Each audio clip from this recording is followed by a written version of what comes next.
ایک دن ملا نصرالدین اپنے گدے پر سوار کہیں جا رہا تھا۔ وہ گھومتے گھومتے شہر کے بازار میں جا نکلا۔ بازار میں خوب رش تھا، لوگ خرید و فروخت میں مصروف تھے۔ ملا نصرالدین انہیں دیکھ دیکھ کر حیران ہو رہا تھا۔ وہ سب لوگ خوش تھے اور زور و شور سے خریداری کر رہے تھے۔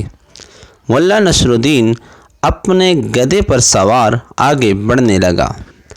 چلتے چلتے وہ ایک حلوائی کی دکان کے قریب پہنچا۔ اس نے دیکھا کہ حلوائی کی دکان پر ڈھیر ساری مٹھائی پڑی ہوئی تھی۔ مٹھائی دیکھی تو ملا نصرالدین کے منہ میں پانی بھر آیا۔ وہ للچائی نظروں سے مٹھائی کی طرف دیکھنے لگا۔ اس کی تو رال ٹپک پڑی تھی اور ملا نصرالدین کا دل مٹھائی کھانے کو مچلنے لگا۔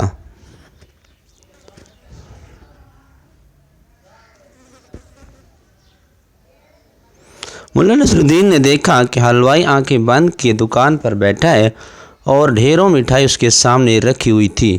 ملا نصرالدین دل میں سوچنے لگا کہ یہ کیسا بیوقوف انسان ہے کہ اس کے سامنے ڈھیروں مٹھائی پڑی ہوئی ہے اور یہ اسے کھا نہیں رہا بلکہ آنکھیں بند کیے چپ چاپ بیٹھا ہوا ہے۔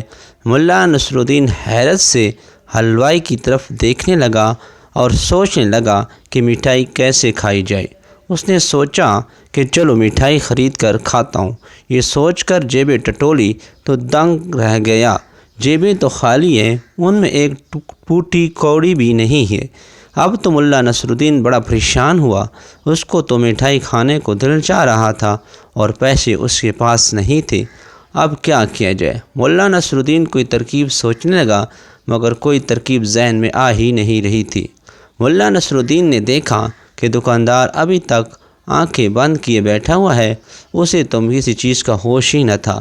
ملا نصرالدین سوچنے لگا اب کیا کرے؟ دکاندار ابھی بھی گمسم بیٹھا ہوا ہے۔ اب ملا نصرالدین ذرا سا آگے بڑھا۔ اس نے اپنی انگلی اس کی آنکھ پر ہلکا سا دباؤ ڈالا۔ دکاندار نے ہڑبڑا کر آنکھیں کھول دی اور کہنے لگا ملا میری آنکھ پھوڑو گے کیا؟ ملا نصرالدین نے حیران ہو کر کہا بھائی تمہیں نظر بھی آتا ہے؟ یہ سن کر دکاندار نے غصے سے اس کی طرف گور کر دیکھا اور بولا کیا تم نے مجھے اندھا سمجھ رکھا ہے؟ ملا نصرالدین گڑبڑا کر رہ گیا اور بولا تم آنکھیں بند کیے بیٹھے تھے، میں سمجھا شاید اندھے ہو۔ یہ سن کر دکاندار حیرت سے بولا میں اندھا نہیں ہوں، مجھے صاف نظر آتا ہے۔ ملا نصرالدین جھٹ سے کہنے لگا اگر اندھے نہیں ہو تو مٹھائی کیوں نہیں کھا رہے ہو؟ تمہارے سامنے ڈھیروں مٹھائی پڑی ہوئی ہے اور تم اسے ہاتھ تک نہیں لگا رہے۔ یہ سن کر دکاندار نے ترش لہجے میں کہا اگر میں مٹھائی خود کھاؤں گا تو پھر بیچوں گا کیا اور کماؤں گا کیا، اور کماؤں گا نہیں تو میرا گھر برباد ہو جائے گا۔ ملا نصرالدین نے یہ سن کر فوراً کہا اگر یہ بات ہے تو تم دکان سے فوراً ہٹو یا میں بیٹھتا ہوں، اگر جس سے میرا گھر برباد ہوتا ہے تو ہوتا رہے، مجھے اس کی کوئی پرواہ نہیں۔ یہ سن کر دکاندار نے اسے جھڑک کر اسے وہاں سے بھگا دیا اور بولا بڑے اے مفت خورے، اگر مٹھائی کھانے کا اتنا ہی شوق ہے تو پیسے نکالو۔ ملا نصرالدین نے جواب دیا بھائی میرے پاس پیسے نہیں ہیں، اگر ہوتے تو میں پیسے دے کر خرید لیتا، کیا تم پیسوں کے بغیر مٹھائی نہیں دے سکتے؟ یہ سن کر دکاندار نے اپنا جوتا اتارا۔ اس سے پہلے کہ وہ اسے جوتا مارتا ملا نصرالدین گدے پر سوار ہو گیا۔ ملا نصرالدین حلوائی کی دکان سے بھاگا تو آگے اس نے دیکھا کہ ایک شخص تربوز بیچ رہا ہے۔ ملا نصرالدین کا بڑا دل چاہا کہ وہ تربوز کھائے مگر کیا کرتا، پیسے تو تھے ہی نہیں اور تربوز کھانے کو بھی دل مچل رہا تھا۔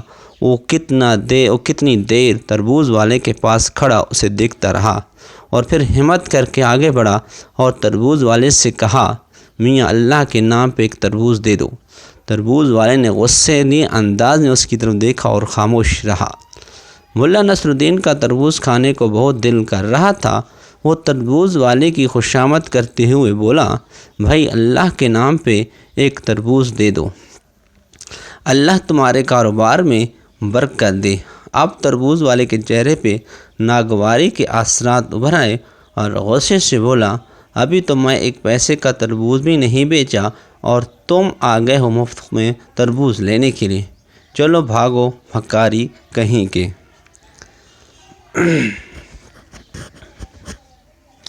ملا نصرالدین وہاں سے ٹس سے مس نہ ہوا اور للچائی نظروں سے تربوز کو دیکھنے لگا۔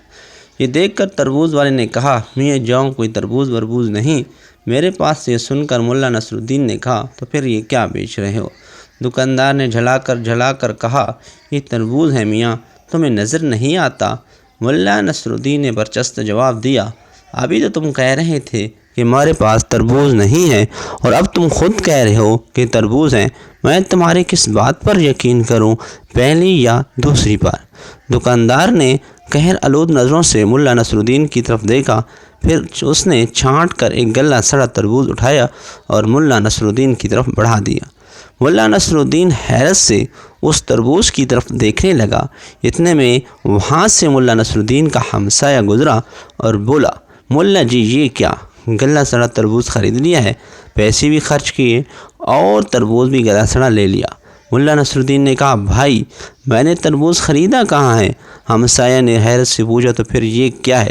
ملا نصرالدین نے جواب دیا، میاں یہ تربوز ہے۔ ہمسایہ نے کہا، میاں میں بھی یہی کہہ رہا ہوں کہ تم کہہ رہے ہو میں نے تربوز خریدا نہیں۔ ملا نصرالدین نے جواب دیا، میاں میرے پاس تو پھوٹی کوڑی بھی نہیں ہے اور تربوز کھانے کو بڑا دل چاہ رہا تھا، میں نے اس سے اللہ کے نام پہ تربوز مانگا اور دکاندار نے اٹھا کر یہ تربوز پکڑا دیا۔ ہمسائے نے یہ سنا تو اپنی جیب سے ایک پیسہ نکال کر ملا نصرالدین کے ہاتھ میں دیا اور بولا، لو اس سے عمدہ سا تربوز خرید لو۔ ملا نصرالدین ایک پیسہ دے کر خوش ہو گیا اور پیسہ دکاندار کی طرف بڑھاتے ہوئے بولا، لو میاں اب اس کا اچھا سا تربوز دے دو۔